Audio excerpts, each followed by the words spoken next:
salut Italienne. Je suis très heureux de vous retrouver. Notre invité principal ce soir, c'est Alain Minc.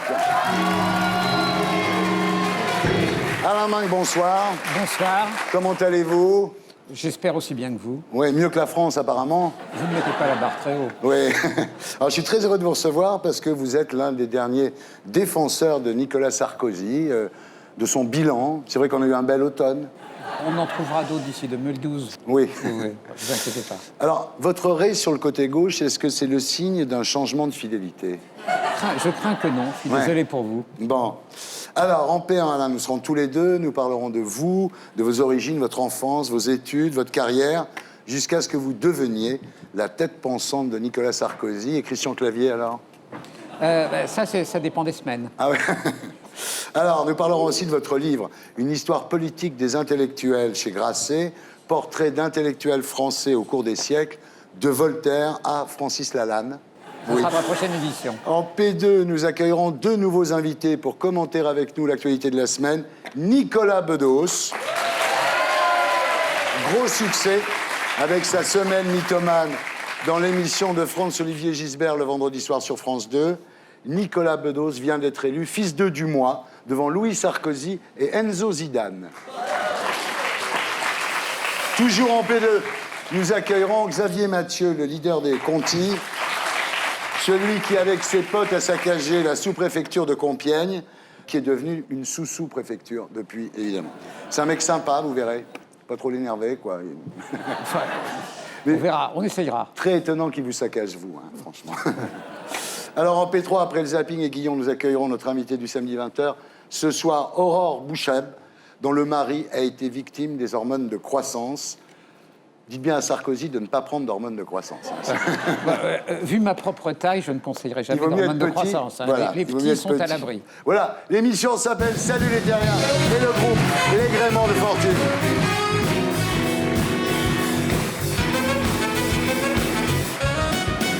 Alors, ouais. Alain Macron, bonsoir.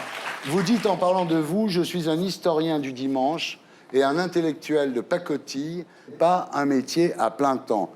Mais votre histoire politique des intellectuels chez Grasset, à la fois savante et plaisante, est excellente. Heureusement que vous n'êtes pas un journaliste de pacotille, vous, parce que le compliment vaudrait beaucoup moins. Alors, vous dites l'intellectuel moderne né au XVIIIe siècle lorsqu'il échappe à la mainmise royale et à l'omniprésence religieuse. Pour la France, en effet, l'intellectuel veut prétendre ou va prétendre pendant 2 siècles être indépendant. À quel moment devient-il indépendant? Quand Versailles disparaît, c'est-à-dire quand Louis XIV meurt et quand il n'est plus sous la férule d'une église très inquisitoriale. Oui. Alors, la première à réunir dans son salon des intellectuels au XVIIIe siècle, c'est Madame de Tencin. Alors, vous dites, chez elle, les frontières et les classes sont abolis au profit de l'intelligence. Ça nous paraît très bizarre, ces salons, parce que les salons d'aujourd'hui, ce sont les émissions de télé. Oui, un peu. Donc vous êtes la Madame du temps saint du temps contemporain, hein, c'est un vrai compliment. Oui. Alors, le premier intellectuel pour vous, c'est Voltaire, dont le magistère, dites-vous, dans la société, était identique à celui du roi sur l'État. Les intellos sont des mégalos, ils se mettent sur la pointe des pieds pour se mettre au niveau des rois. Et quand il s'installe à Ferney, il improvise en fait une autre cour, une contre-cour, un peu comme Madame de Staël. Et Madame de Staël le recopiera quelques années après, à côté de Genève. Alors, Voltaire est le premier intellectuel à prendre la défense des opprimés. Ça aussi, ça a l'air de rien, quand il y a l'affaire Calas. Il fait, à la différence de nombre d'intellectuels plus contemporains, une contre-enquête. C'est-à-dire, il vérifie que Calas est innocent avant de le défendre. Beaucoup d'intellectuels du XXe siècle qui ont enfourché de mauvaises causes auraient dû faire ce petit travail d'une contre-enquête. Alors, le premier à se mettre en scène, et ça c'est très moderne, c'est Chateaubriand. Vous dites qu'il sculpte sa statue avec les mémoires d'outre-tombe. Chateaubriand pousse le narcissisme jusqu'à l'extrême. C'est un intellectuel assez moyen, c'est un homme politique quelconque et c'est un écrivain de génie. S'il n'y a pas la plume Chateaubriand, il n'y a pas Chateaubriand. Alors Victor Hugo, intellectuel engagé, qui utilise le roman dans le combat politique. Dans le bouquin, je me permets de distinguer 2 Hugo. Le premier Hugo, jusqu'au coup d'État de Louis-Napoléon, qui est quand même une carpette qui se roule au pied de tous les régimes. Et puis, Louis-Napoléon Bonaparte, pour lequel il fait campagne comme président de la République, fait l'erreur de ne pas le nommer ministre. On en connaît des tas de ceci. Jean Edernalier avec Mitterrand. Jean Edernalier, voilà. Et donc, à ce moment-là, il entre peu à peu en sécession, et le coup d'État arrive, et Hugo devient un héros. Et l'est vraiment, au point même qu'il refuse l'amnistie que Napoléon III avait décidé en faveur de tous ceux qui l'avaient contesté au moment du coup d'État. Alors, il y en a un qui est très important, mais qui est extrêmement discret, c'est Raymond Aron. Vous dites qu'il a sans doute fait beaucoup évoluer le général de Gaulle sur la tragédie algérienne, ce qui était le titre d'un de ses Raymond Aron, ouvrages. si vous voulez, est éblouissant de courage contre sa classe, contre son milieu, contre la bourgeoisie, contre le Figaro dans lequel il écrit. Il écrit la tragédie algérienne, c'est-à-dire il dit en 1957... L'avenir de la France suppose de donner son indépendance à l'Algérie. Or, les vrais intellectuels les plus admirables sont ceux qui pensent contre leur camp. Alors, BHL, le dernier des Mohicans, dites-vous. Alors, vous dites, sur 30 ans, Bernard s'est rarement trompé de cause. Oui, je le pense. Et quand il va en Afghanistan du côté du commandant Massoud, quand il va dans ce qu'il a appelé les guerres oubliées, quand il mène en ce moment ce combat admirable pour la petite iranienne, je trouve qu'il a réveillé là le monde entier, d'une certaine manière. Être 30 ans sur la piste, venir tout le temps chez vous, essayer de dire le moins de conneries possible chez vous, et se gourer aussi peu, mérite un hommage. Alors, on va parler de votre vie maintenant. Alain Minc, vous êtes né le 15 avril 1949 à Paris, de Lisa Bogacz et Joseph Mink, tous deux juifs immigrés polonais, qui ne deviendront français qu'après la guerre. Donc votre père était résistant, communiste, il s'était inscrit au PC polonais en 1924, donc jusqu'en 1967, où là il y a un certain nombre de divergences avec ses amis communistes. C'est l'antisémitisme en Pologne, c'est-à-dire qu'un pays communiste arrive, après ce qui s'est passé, à être antisémite pour les 6 000 juifs qui restaient, ou 7 000 juifs, on se dit, c'est un régime de fous. Oui, toujours en vie, votre père? Mon père, il a 102 ans et demi, il regarde l'émission, et demain matin, il va m'engueuler. Bon, ben, si tu nous regardes. Donc, vous avez été élevé dans un esprit laïque. Totalement laïque. Oui, enfant brillant. Un jour, vous êtes en colonie de vacances, le moniteur dit « Citez-moi 20 titres de Jules Verne », et vous citez les 20 titres, quoi. Oui, enfin, ce que je peux vous dire, c'est qu'avec l'Alzheimer naissant qui me menace, je ne serais plus capable de le faire. Alors ensuite, lycée Turgot, Louis le Grand. En 68, vous faites le coup de poing, vous? Non, mais on était cons, on a dit des bêtises, on s'est follement amusé, et tout le monde nous a pris au sérieux. Alors, à 22 ans, vous êtes diplômé des mines, ensuite vous échouez à l'IX, vous entrez à l'ENA, dont vous sortez major. À 29 ans, vous écrivez avec Nora le fameux rapport sur l'informatisation de la société, où pour la première fois, le mot télématique est utilisé. Ouais, ça sera mon petit leg. Et là, vous vous lancez dans le monde des affaires, où vous ne devenez pas plus un grand patron que vous n'étiez devenu un haut fonctionnaire. Bon, il y a eu le raid Saint-Gobain sur la Générale des Eaux, ça n'a pas été un succès. Et ils ont gagné beaucoup d'argent. On n'a pas eu le contrôle, mais ils ont gagné beaucoup d'argent. Mais pour devenir un grand patron, il faut être obsessionnel. Quand vous avez plusieurs vies, c'est pas possible. Ensuite, il y a eu l'OPA de Carlo Benedetti sur la Société Générale de Belgique. Ça a été plus rude. Carlo Benedetti, vous savez ce qu'il dit de vous? Il dit « Faire de Minc un chef d'entreprise, c'est comme confier à un sociologue la gestion d'une charcuterie. » Oui, mais moi j'aime bien Carlo de Benedetti et je l'aimerais toujours, donc je ne dirais pas que lire Carlo de Benedetti, c'est comme confier à un joueur de foot un cours sur Kant.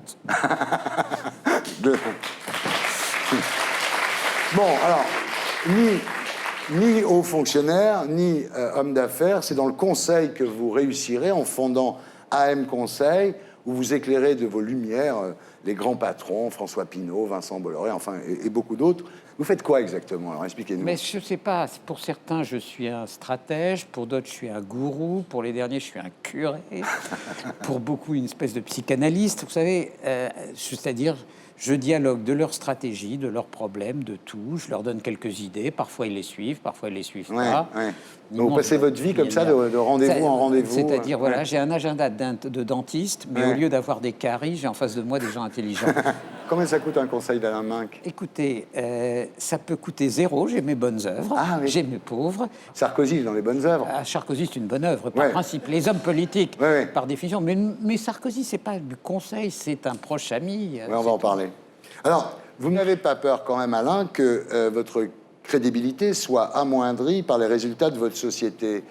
Parce qu'en 2008, vous aviez 5,91 millions d'euros de chiffre d'affaires. Et en 2009, vous tombez à 2,72 millions d'euros. C'est quand même moins 54% quand même. Absolument, mais la crise, mes clients n'ont pas fait de grandes opérations, mais en 2010, on va remonter, et puis voilà, enfin, vous ne soyez pas inquiet. Ah oui, ouf. Alors, vous n'êtes jamais entré en politique. Vous avez une phrase formidable, vous dites « Cela s'opposait à ma conception des week-ends ». Le pire, c'est que c'est vrai. Ah oui, bah oui. C'est chiant d'aller serrer les mains sur des marchés, non mais vraiment, ouais. Là, je comprends, honnêtement, ouais. Et puis en plus, vous êtes tout le temps en meeting. Les week-ends, c'est fait pour jouer au tennis, être avec sa famille, Bien sûr. bouquiner. Enfin, Vous êtes conseiller donc de Nicolas Sarkozy. non, je suis proche ami. Je ne suis pas conseiller, je ne suis pas dans la structure. Ouais. Mais je suis proche ami de Nicolas Sarkozy depuis 25 ans. Vous étiez quand même le seul homme d'affaires invité à la lanterne pour le mariage de Carla et Nicolas, quand même. Je trouve que là, vous entrez dans la vie privée des uns et des autres. Ah d'accord. Alors, vous êtes très fidèle à Nicolas Sarkozy, hein? Ah, plus ça va mal, plus je suis fidèle. C'est une règle chez moi. C'est ces histoires d'une liaison entre vous et Benjamin Biolay au printemps, c'était des conneries. Je demeure un véritable hétéro. Voilà. Alors, à part ça, bon, ça va pas très fort pour Sarkozy dans les sondages. Là, il est à 30%. En même temps, Martine Aubry, c'est votre copine. Ah, depuis 42 ans. Bah oui, vous étiez à son anniversaire. Vous lui avez offert quoi, un programme? Ah non, ma femme lui a fait un cadeau. Voilà. Nous sommes toujours en compagnie d'Alain Minc. Et nous accueillons Nicolas Bedos et Xavier Mathieu, bonsoir. Ça va, Nicolas? Tu es content d'être là, Nicolas? Il est où, ton papa? Ah, tu commences fort, tu commences fort. Tu es venu sans ton papa? Si je continue, je te casse la gueule. Tu n'as pas trop peur, Nicolas? Non, ça va. Tu sais que j'ai 30 ans. Oui. C'est fini depuis un moment, quand même. Oui, mais tu sais bien qu'on va t'allumer avec ça pendant encore des années. Parce qu'on sait que ça te fait chier. Tu penses qu'au bout de combien d'années ça s'arrête? Jamais, j'espère. Au bout de combien de pièces de théâtre? Au bout de combien de bouquins? À quel moment ça s'arrête? Tu vas voir. Alors, Nicolas, on vous connaissait pour vos succès au théâtre. Merci. Sortie de scène, Eva, Le voyage de Victor, Promenade de santé. Voilà. Voilà, bah, je peux y aller.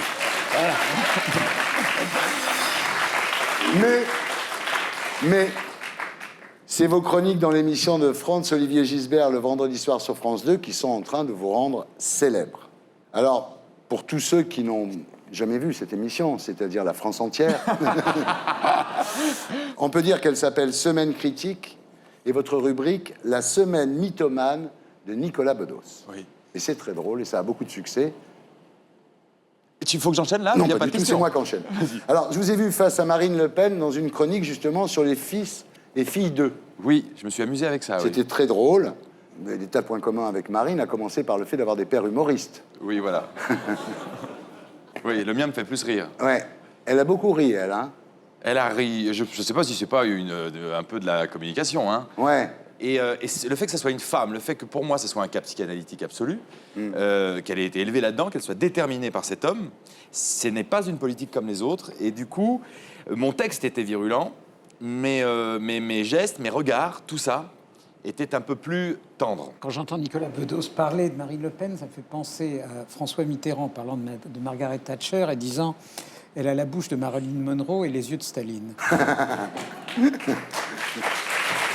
Non, c'était très bien. Et je crois qu'il y a eu, malheureusement, un peu de séduction qui s'est baladée sur le plateau pendant ces 3 minutes ou 4 minutes très intenses de ce papier. Moi, je l'ai vu rigoler, pourtant, t'as pas fait de jeu de mots sur Auschwitz. En tout cas, ça marche, non? Je fais ça pour m'amuser. C'est pas mon métier. Je fais ça pour rire, je fais ça pour me détendre. Moi, mes journées consistent à écrire des choses parfois un peu dures, un peu graves. Je suis content de montrer un aspect de ma personnalité, quelque chose d'un tout petit peu plus léger, un peu plus caustique. Et c'est comme si j'allais dîner en ville une fois par semaine. Ouais. Et que j'allais faire le con, et j'espère le faire de façon un peu littéraire et prolonger un peu ce que je fais à côté à travers ça. Et ça a commencé d'ailleurs avec quelqu'un qui fait partie de cette émission, qui est Alexis Trégaro. Sur Oui FM. Sur Oui FM. Ouais. Je faisais ça gratos. Ouais. On était sur la C'est normal, station c'est Arthur, d'Arthur. le propriétaire. C'est normal que ce soit gratuit quand on travaille pour lui, le pauvre. Oui. Et Franz-Olivier Gisbert est venu dans cette émission et c'est le premier qui m'a dit « Fais la même chose à la télé, je ne te censurerai pas, je ne dirai rien. » Et c'est quelqu'un pour qui j'ai une certaine sympathie. Bien sûr, nous aussi. Alors, l'alcool, vous en êtes où? Il n'y a pas de transition. C'est le théâtre, la télé, l'alcool. Bah oui. l'alcool, je fais pas partie des gens qui disent j'ai tout arrêté. Ouais. Non, je continue à m'amuser. J'ai toujours été quelqu'un qui boit trop la nuit. Ouais. La nuit. J'ai la décence de sortir à une heure où tout le monde est bourré. C'est-à-dire qu'on ne me verra jamais avachi dans un restaurant. Je ne supporte pas les gens ivres à table. Pour moi, il y a des trucs à respecter. C'est comme une pièce de théâtre. C'est un moment qui est un moment spirituel, tendre, amical. Par contre, moi, j'ai cru que quand on avait ouvert les boîtes de nuit à Paris, ça voulait dire que c'était une autre réalité et qu'on pouvait se défoncer la tronche là-bas. Et c'est un endroit où je vais oublier le stress de la semaine. Et Dieu sait qu'il y en a en ce moment dans ma vie. C'est très bien. Bien. Bon, ben Xavier, bonsoir. Ça va? Ouais, ça va. Alors, vous êtes délégué syndical de l'usine Continentale de Clairoy, le leader des Conti, comme on vous a appelé, et vous vous êtes rendu célèbre pour avoir participé au saccage de la sous-préfecture de l'Oise. Vous êtes l'ignoble voyou, Xavier, qui a osé casser 2 ordinateurs et renverser plein de dossiers par terre pour montrer que l'économie libérale n'a pas que des mauvais côtés. Je voulais vous présenter Alain Minck. Ah, on m'a parlé d'Alain Minck, je ne connaissais pas bien. J'ai demandé des biographies partout pour essayer de comprendre. Ouais. Je vous avoue franchement que j'ai rien compris. Simplement que c'était un conseiller économique qui a dit en 2008 que la crise était grotesquement psychologique, c'est ça? Ouais. Il faudrait qu'il explique ça à tous ceux qui ont vécu la crise en 2009 et en début 2010, qui ont fait fermer leurs boîtes et qui se sont fait déglinguer par cette crise psychologique. Voilà, Voilà, essayez de ne pas l'énerver parce qu'on n'a pas fini de payer le décor. Écoutez, J'ai pas envie qu'il me saccage mon décor. Ouais. Non, on va pas se mettre tous les deux en pilotage automatique. Non. Je peux lui répondre, donc Bien on sûr. enchaîne. Ah, vous voulez pas lui répondre du tout alors? Je vais lui répondre que lui a été du côté des victimes de la crise. C'est Oui. vrai qu'en 2009, 90% des Français ont vu leur pouvoir d'achat augmenter de 3%. Bon, ça va, non, allez, on va pas gâcher votre émission en étant trop codé. Allez, avancez. Ce que vous n'avez pas compris, en fait, c'est que l'économie libérale, c'est comme le loto. Pour qu'il y en ait un qui gagne, il faut qu'il y en ait 20 millions qui perdent.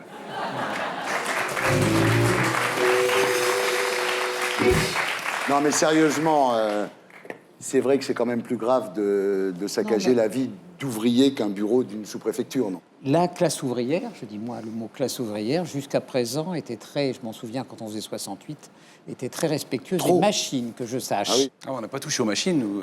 Je crois que là, vous vous trompez, on n'a jamais touché à nos machines. Mais Voilà. c'est pas non plus la fin du monde. Bien. Alors finalement, le ministre du Travail, Éric Woerth, a autorisé votre licenciement. Vous êtes le seul délégué syndical pour qui c'est le cas.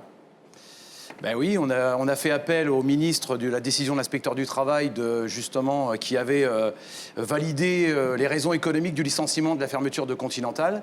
On a fait appel au ministre, il y avait 7 délégués. Sur 7, il y en a 6 à qui il a refusé le licenciement, il y en a qu'un à qui il a accepté. Bah, vous êtes devenu un symbole, Xavier, vous le savez bien. Ben oui, puis tous les symboles, tu sais, moi quand j'étais gamin, bon, j'ai toujours été un bagarreur, et puis quand on se bastonnait dans les fêtes de village, on savait une chose, dans une bande, il fallait attraper le chef de la bande, il cassait la gueule, puis on n'était plus emmerdé que la bande. Ils savent, Ouais. ils connaissent le système, nous aussi on connaît le système. Et un jour, les chefs de la bande, il se pourrait bien qu'on les attrape une bonne fois pour toutes. Vous êtes d'accord, vous connaissez mal, en fait, ces gens-là. Attendez, je crois que je connais peut-être mieux le monde ouvrier que beaucoup, des gens de mon milieu social. J'ai d'abord, et je pense que j'ai peut-être eu tort de le dire aussi souvent, un immense respect pour l'attitude responsable des syndicats en 2009. Je pense que les syndicats ont contribué à ce que la France passe la crise pas bien, le moins mal possible, et moins mal que nos voisins.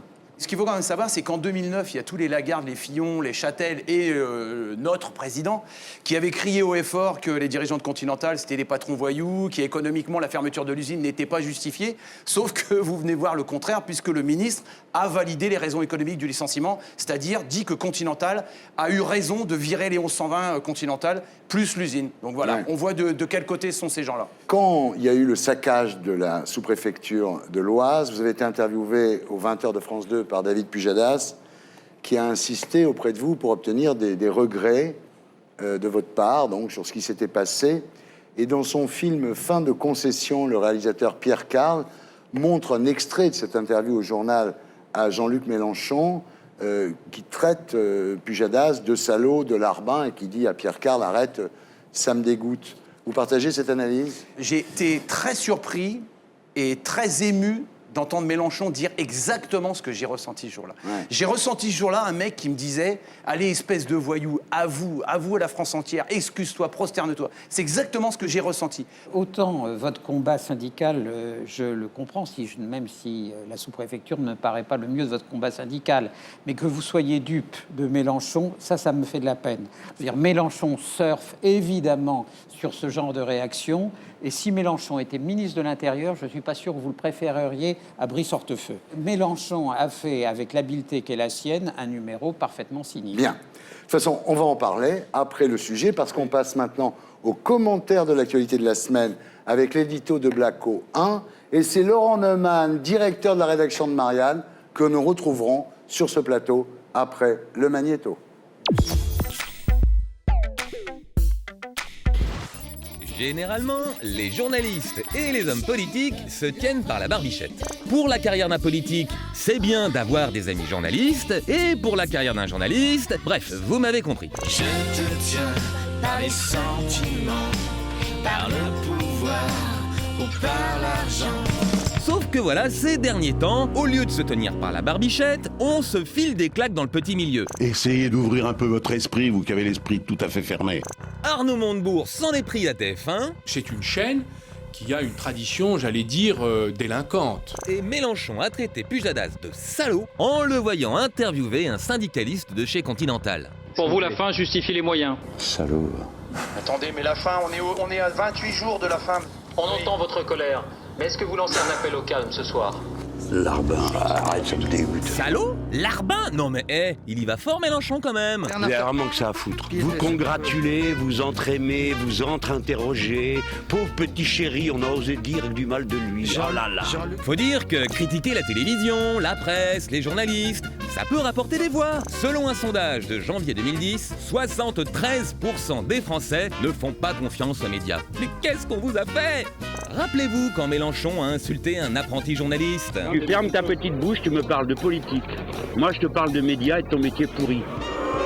Toute la presse a crié au scandale. N'empêche, Mélenchon a gagné 2 points dans les sondages. Ah si, c'est même lui qui s'en est vanté dans une grande interview politique de 2 pages dans le très sérieux magazine Voici. Bah quoi?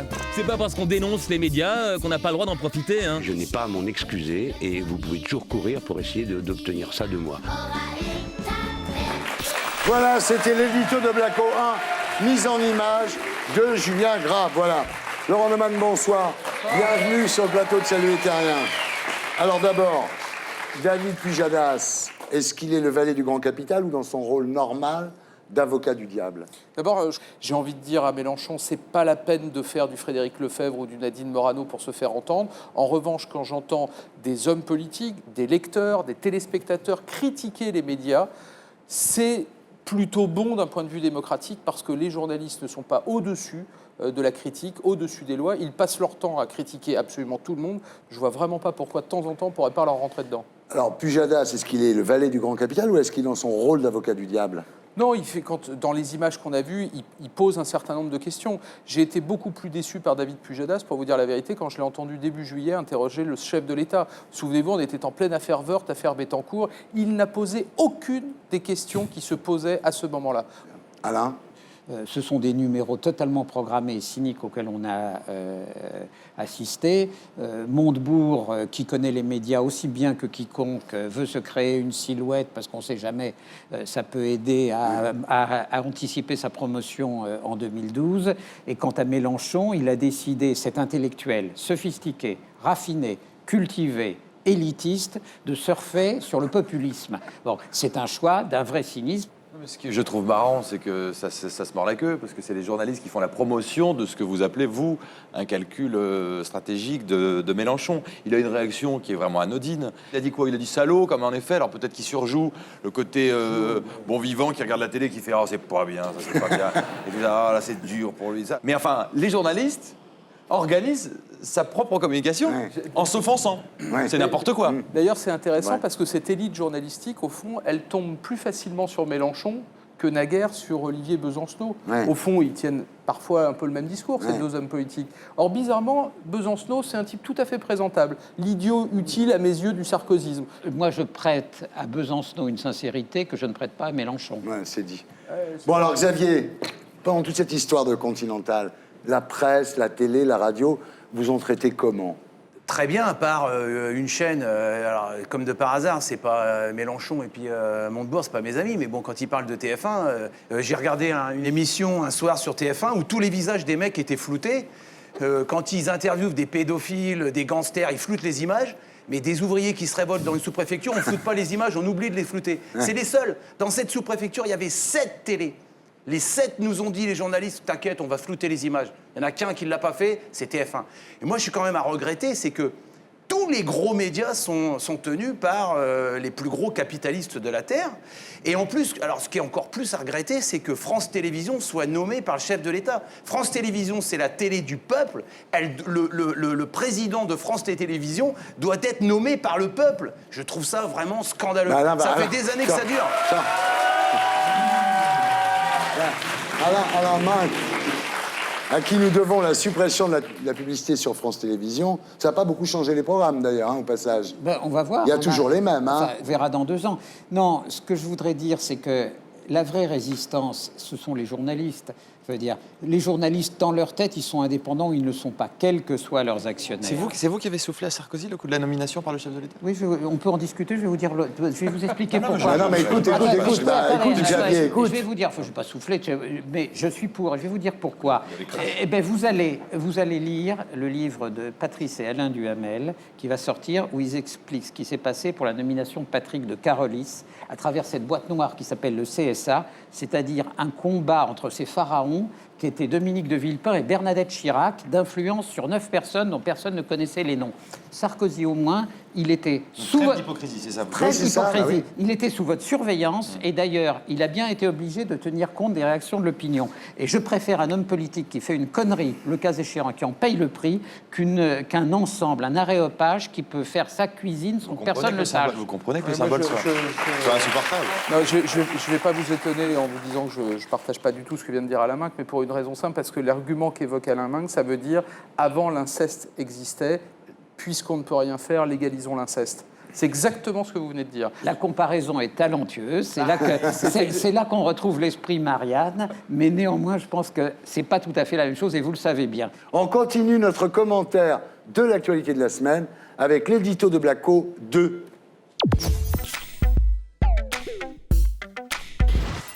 On a longtemps dit que la France avait la droite la plus conne du monde, eh bien reconnaissons que sa jeunesse n'est pas mal non plus.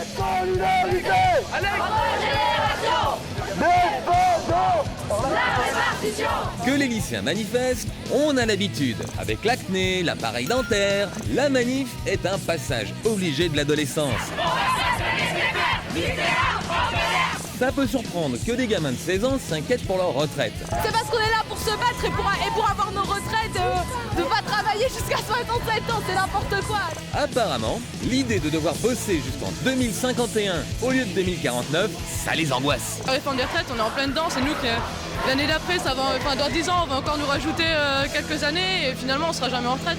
Excusez-moi les jeunes, mais avant de partir à la retraite, va falloir trouver du boulot.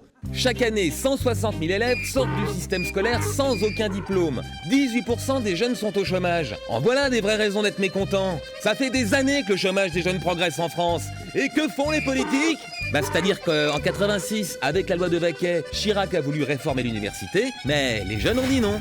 En 94, avec le CIP, Balladur voulait leur faciliter l'accès à l'emploi, mais les jeunes ont dit non. Et en 2005, qu'est-ce qu'ils ont dit à Fillon, les jeunes ? Ben, la même chose qu'à Villepin en 2006, quand il a lancé le CPE. Les jeunes répondent résistance. Les jeunes, est-ce que vous savez que le maintien de la retraite à 60 ans, ça va totalement contre vos intérêts ? Vos parents et vos grands-parents vont vous laisser en héritage 1500 milliards d'euros de dettes, et vous manifestez pour payer à leur place. Si c'est pas mignon.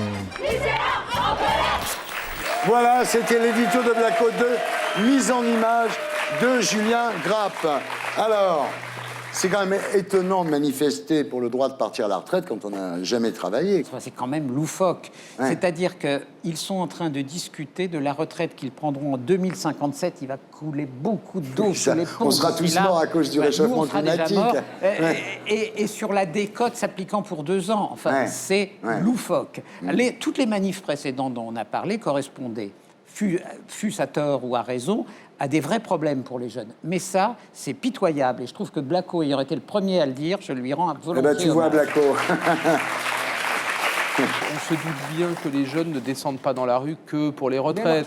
Vous savez très bien qu'ils se descendent dans la rue aussi parce qu'ils n'arrivent pas à trouver d'emploi, parce que le logement, c'est une galère. Vous qui êtes sortis des grandes écoles, est-ce que vous savez qu'aujourd'hui, en septembre, octobre 2010, un quart des diplômés des grandes écoles, ENA, HEC, ESSEC, les grandes écoles n'ont toujours pas trouvé de boulot à 1 an et demi après. Là, je boue, là. Parce que...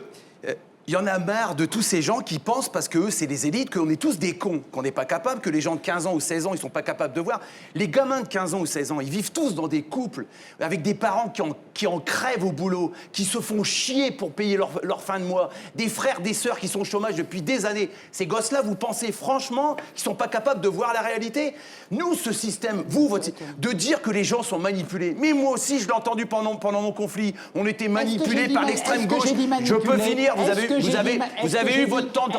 Je réponds, monsieur Mac. Est-ce que j'ai dit manipuler? Non. Maintenant, Monsieur Wörth a dit que les jeunes étaient manipulés comme nous, chez Continental. On nous a accusés d'être manipulés par l'extrême gauche. Ah, on est manipulés. Parce que, messieurs, vous méprisez les gens qui sont en face de vous. Parce que vous pensez qu'ils sont pas capables de se défendre, de relever la tête. Et c'est ça qui a fait chier. Pourquoi j'ai pas été sauvé par Wörth? Pourquoi il a refusé mon licenciement? Pour la simple et bonne raison. C'est qu'on a montré un exemple. On a montré que la classe ouvrière, elle était capable de relever la tête et d'aller au combat et de gagner face à des multinationales et face à l'État. Et ça vous fait tous chier.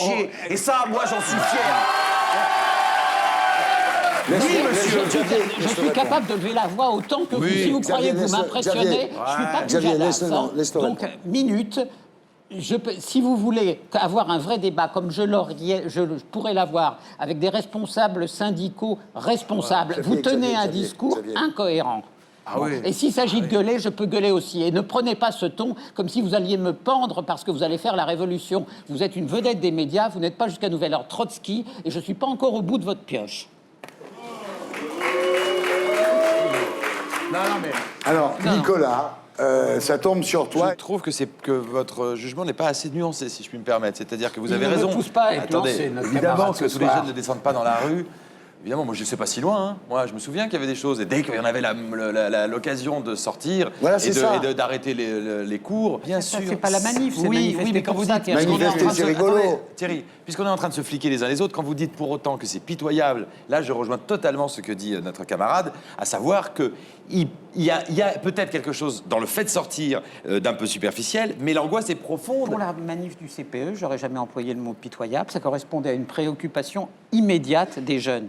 Je dis, quand on voit une fille nous expliquer qu'en 2057, elle a un problème sur sa retraite, je dis, ah oui, je trouve que c'est pitoyable. Pourquoi? Qu'est-ce qui est pitoyable? Écoute-le. Non, mais je voudrais c'est pitoyable parce que je pense qu'aujourd'hui, un jeune, dans le monde où il est, sait très bien qu'il se passera tellement de choses d'ici là, que sa retraite en 2057, on ne sait pas où on sera, on ne sait pas qui nous gouvernera, on ne sait pas si on sera une démocratie, on ne sait pas si on sera vivant, eux compris. Alors ça va. Juste un mot, il y a quelque chose qui n'est pas pitoyable, en revanche, c'est ce qui pousse les gens qui sont dans la rue actuellement depuis le début du mois de septembre. C'est le sentiment d'injustice. On peut être jeune, si, mais je crois que c'est le cœur du sujet. On peut être jeune, on peut être vieux, on peut être actif ou au chômage, on peut avoir un job ou pas.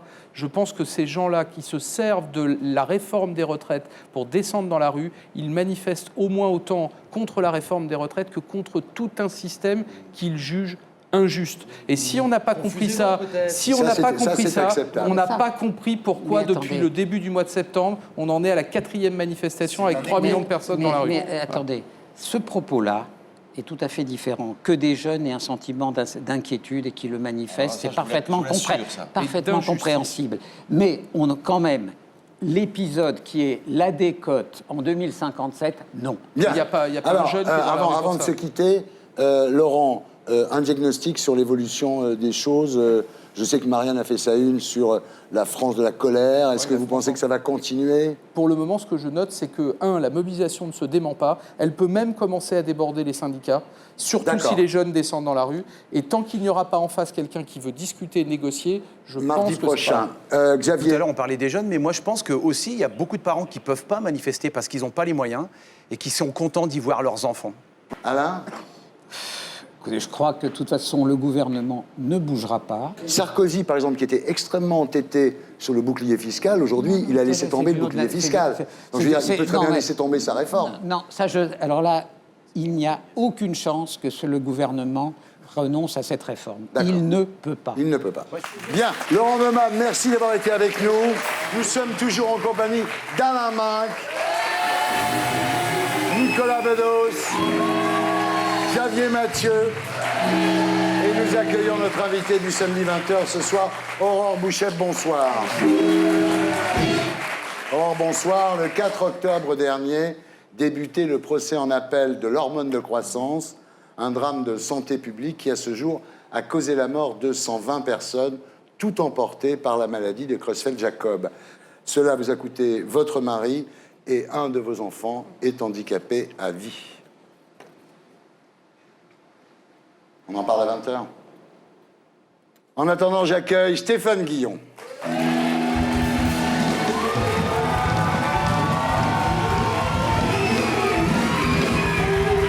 Bonsoir.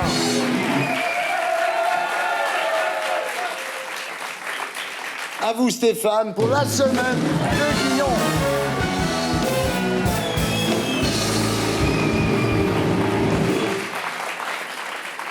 Et on commence avec une bonne nouvelle. L'Europe a enfin trouvé un terrain pour accueillir les Roms. Plusieurs hectares au bord du Danube. C'est très coloré, très rouge. On a l'impression d'un coucher de soleil permanent. Beaucoup de matières premières, plomb, gaz, acide. L'air est très vivifiant. Trop, peut-être trop. L'espérance de vie est de quelques jours, ce qui permettrait un turnover de Rome.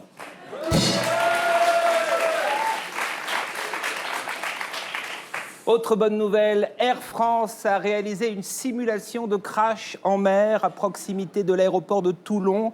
La pression était très grande. Le dernier crash en mer réalisé par Air France entre Rio et Paris avait été un énorme succès.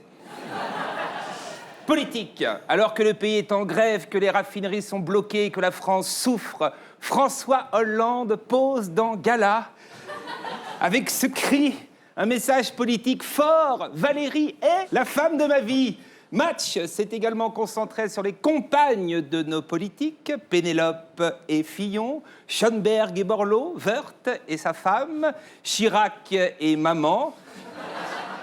Alors là, attention, là c'est compliqué, parce qu'à 15h, il est arrivé avec Piroska. À 16h, il y a eu sa secrétaire qui a débarqué, une hôtesse du FMI. C'est Anne Sinclair, voilà, c'est la photo officielle. 17h30, c'est Anne Sinclair. Excusez-moi,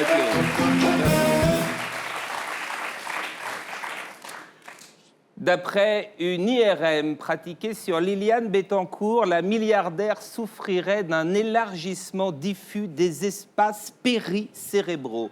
Si vous avez une grand-mère qui en souffre, profitez-en, c'est une maladie géniale. Vous remplissez un chèque avec plusieurs zéros et vous lui dites « Mamie, mamie ».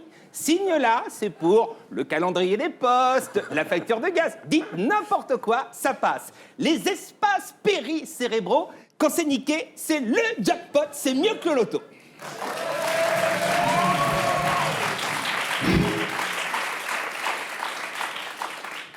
Le président chilien au plus haut dans les sondages, 74% d'opinion positive. Avant l'éboulement de la mine, Sébastien Piñera était au plus bas, 46%. Et ben voilà, c'est ce qu'il faut à Nicolas Sarkozy. Un éboulement de mine. Je devrais le conseiller. Tous ces baltringues qu'il y a autour de lui. Tu peux en parler à la Minc. Il ne conseille pas Sarkozy à la Minc? Si. Non, il n'a pas de fonction. Officiel. Tu l'aimes bien, la Minc? Tu l'aimes bien? Je l'adore. On s'est écrit cet été. Il a fait un petit portrait sur moi, qui était un peu faible. Non. Diffamatoire. Non. Donc je lui ai remis une balle sur la ligne. Et il commence à progresser, parce que dans l'humour, c'est quelqu'un qui peut faire son chemin, quoi. Et dans sa réponse, je me suis aperçu que c'est pas un vrai dur. Ah. Allez, continue. Petit bémol lors du sauvetage des mineurs chiliens, lorsque Diego Sanchez a revu sa femme, Maria Felice Sanchez, Diego aurait demandé aux autorités à redescendre dans la mine.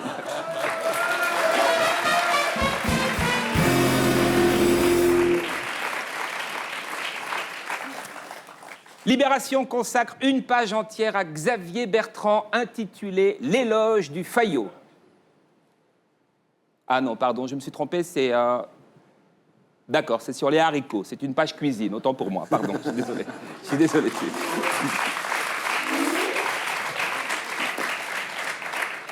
Déclaration de Christine Lagarde à propos des femmes politiques. Je pense qu'on projette moins de libido, moins de testostérone. Est-ce qu'on peut voir une photo de femme politique? Ah. Il n'y a pas de libido, c'est vrai, aucune libido, mais il y a de la testostérone. Il y a même que ça.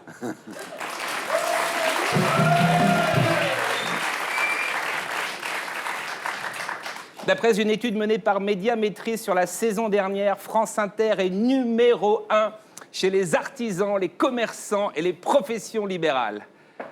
Et dire que depuis septembre, tous ces gens écoutent Europe 1. Ça fait mal au cul.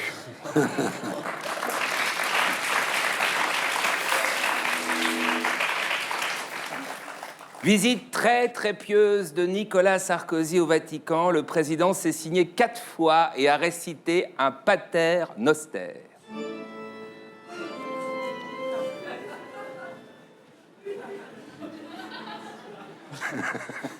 Notre Père qui êtes aux cieux, que votre nom soit sanctifié, le mien aussi.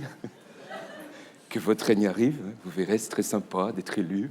On fait ce qu'on veut, on est le chef, on nique tout le monde. Donnez-nous aujourd'hui notre pain quotidien, pardonnez nos offenses, la ferveur, la circulaire sur les Roms, le débat sur l'identité nationale. Ne nous laissez pas succomber à la tentation, les soirées aux Fouquet's, les Rolex, les enveloppes de liquide. Mais délivrez-nous du mal, hein, Martine Aubry, les syndicats, Ramayad, que je peux pas blairer. Merci, et à la semaine prochaine, mes frères. Merci beaucoup. Voilà, c'était Stéphane Guillon, que vous retrouverez ici la semaine prochaine. Et d'ici là, sur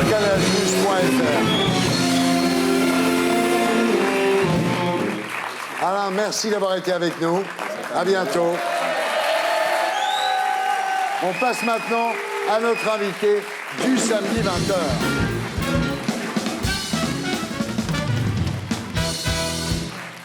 Aurore, bonsoir. Vous êtes né à Toulouse le 16 octobre 1985, donc vous avez 25 ans aujourd'hui. Enfance en proie aux difficultés familiales, nombreux déménagements de vos parents, donc changement d'école, et conflits entre votre père et votre mère. Enfance assez douloureuse. Ouais. De 9 à 13 ans, vous allez vivre dans un foyer, au foyer de l'enfance à Toulouse.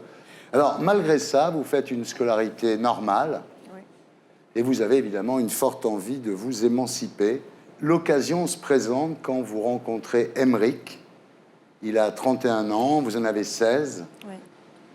Il a une petite fille Angélique et mes parents n'étaient pas d'accord par rapport à...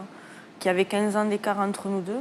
2 ans plus tard, vous décidez de vous installer ensemble sans tenir compte de l'avis de vos parents. Oui. Alors, votre nouvelle vie s'organise, vous bossez dans un hôtel et Émeric quitte son travail chez l'artisan menuisier pour s'occuper des enfants. Oui. Donc, au bout de quelques mois, vous tombez enceinte, Clément naît et 2 ans plus tard, un deuxième enfant qui s'appelle Enzo. Oui. Alors que vous êtes enceinte de Enzo, Émeric prend du poids et il présente des signes de fatigue. Il n'était pas dans son état normal. On est allé voir le médecin traitant qui lui a fait faire des prises de sang qui étaient pour lui, qui n'avaient rien à voir. Il ne trouvait rien du tout. Pourtant, il somnole, il est irascible à cette époque. Oui, il s'endormait à n'importe quel endroit où il était. Il s'asseyait sur une chaise, il s'endormait comme ça. il commençait à avoir des pertes de mémoire, ça commençait à être dur. Alors, un jour, où vous emmenez la fille d'Aymeric, Angélique, à l'école, lui reste à la maison et fait tomber par terre Enzo. Enzo a à peine quelques jours quand il a fait tomber, mais bon, exactement comment ça s'est passé, on ne le saura jamais, puisque Aymeric avait déjà des pertes de mémoire. Et c'est au bout de quelques jours qu'on s'est aperçu qu'Enzo n'allait plus du tout bien. Il recrache ses biberons. Il voulait plus de biberon, il avait les yeux fixes, donc on l'a amené chez le pédiatre pour savoir ce qu'il avait. Et au moment qu'on a été chez le pédiatre, Enzo commençait à convulser. Et on a dû partir en urgence à l'hôpital de Saint-Gaudens. Et Saint-Gaudens nous a dit qu'il avait un gros problème et Enzo est parti d'urgence en hélicoptère à Purpan, à Toulouse. Et là, les médecins vous disent, écoutez, c'est très grave. Parce que le cerveau était énormément touché. Mais Aymeric ne voulait pas qu'on le débranche, quoi qu'il arrive, donc... Ouais. Et alors, ce qui est terrible, c'est que les médecins avertissent la justice parce qu'ils pensent qu'il y a eu maltraitance sur l'enfant et les gendarmes vous embarquent tous pour une audition. Oui.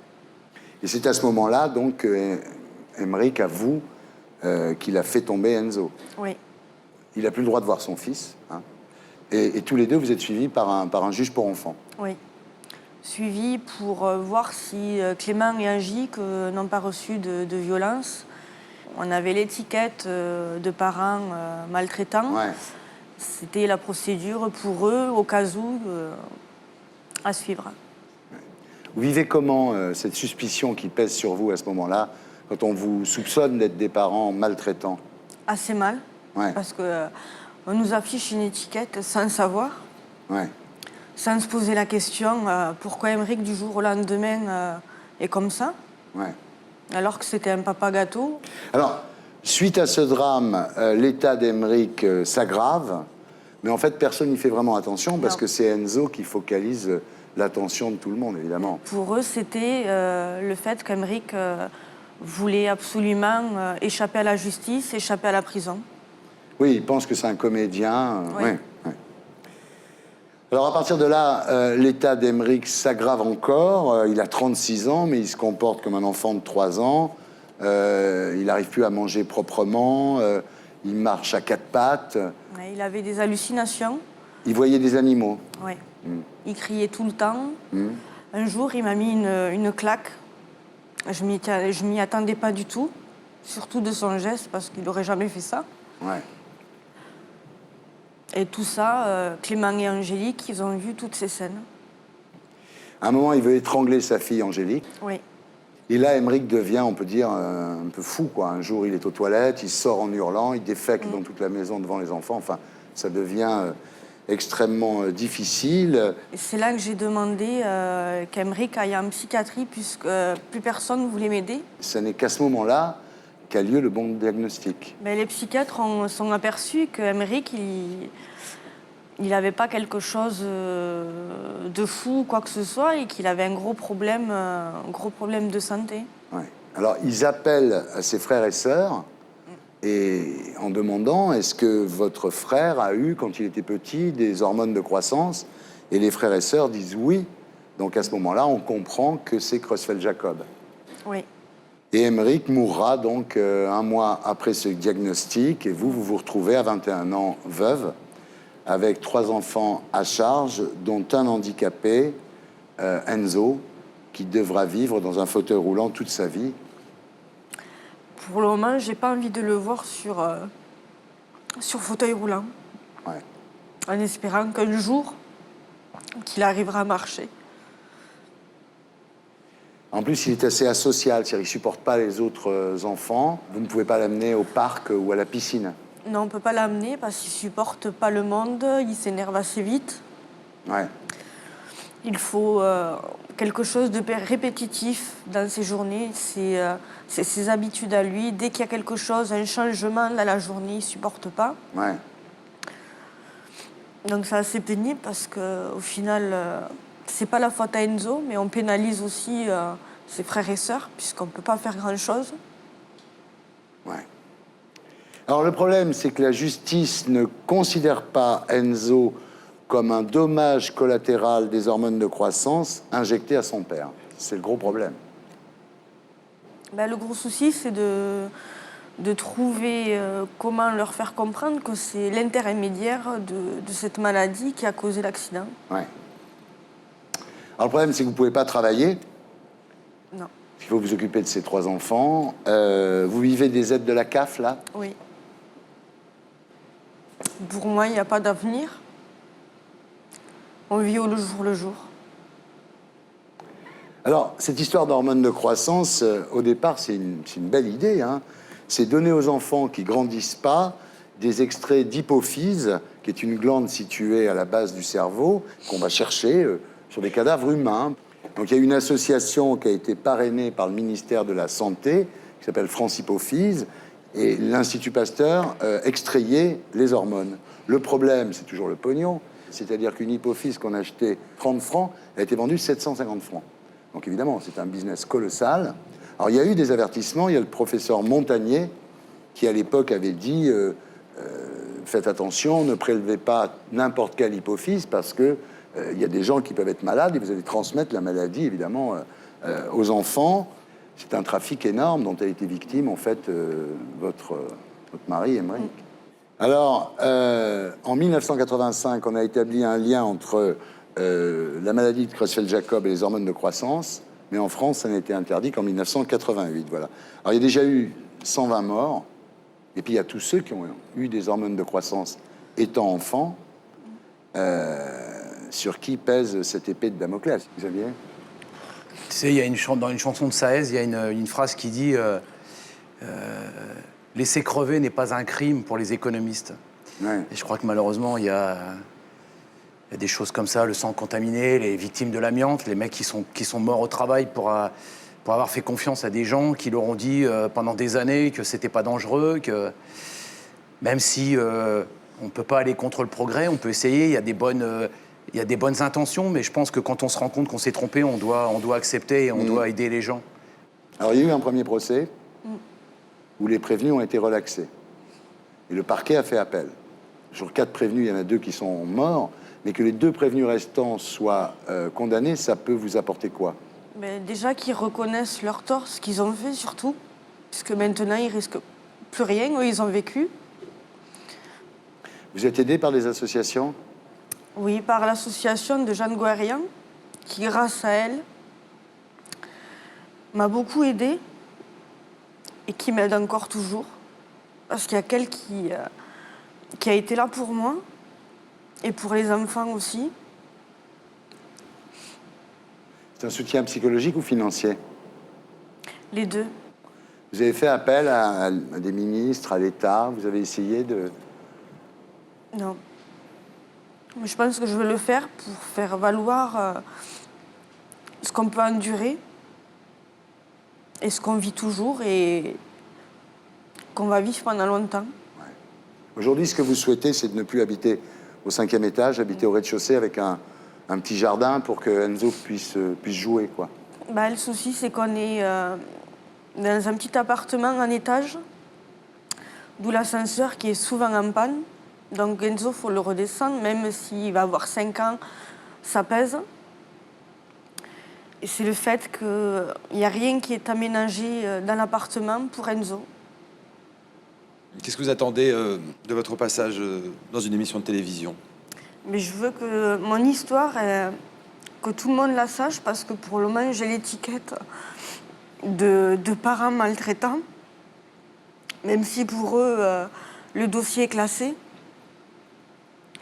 Et montrer ce que cette maladie a fait déclencher, pas qu'un décès, mais qui a abîmé une famille et qui a abîmé un enfant.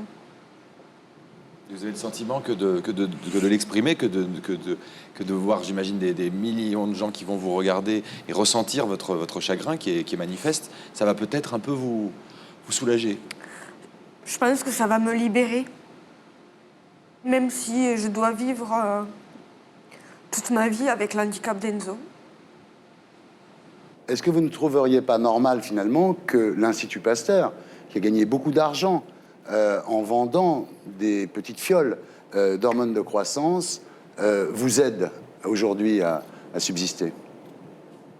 Tout à fait. Voilà. Pasteur, si tu nous regardes, merci de votre témoignage, Aurore. Voilà, c'était Salut les Terriens avec Alain Minc pour une histoire politique des intellectuels chez Grasset. Nicolas Bedos, qu'on retrouve dans Semaine Critique. Très bien. Le vendredi à 23h sur France 2. Xavier Mathieu, délégué CGT à l'usine Continentale de Clairoy. Laurent Neumann de Marianne et Aurore Boucheb. Merci de votre témoignage. Merci à tous ceux qui m'ont aidé à faire cette émission. Je vous laisse avec le SAV des émissions et groland.com. Et pour les abonnés, à 20h50, l'Armée du crime avec Robinson Stevenin et Virginie Ledoyen. On se retrouve la semaine prochaine et d'ici là, sur canalplus.fr. Salut les Terriens.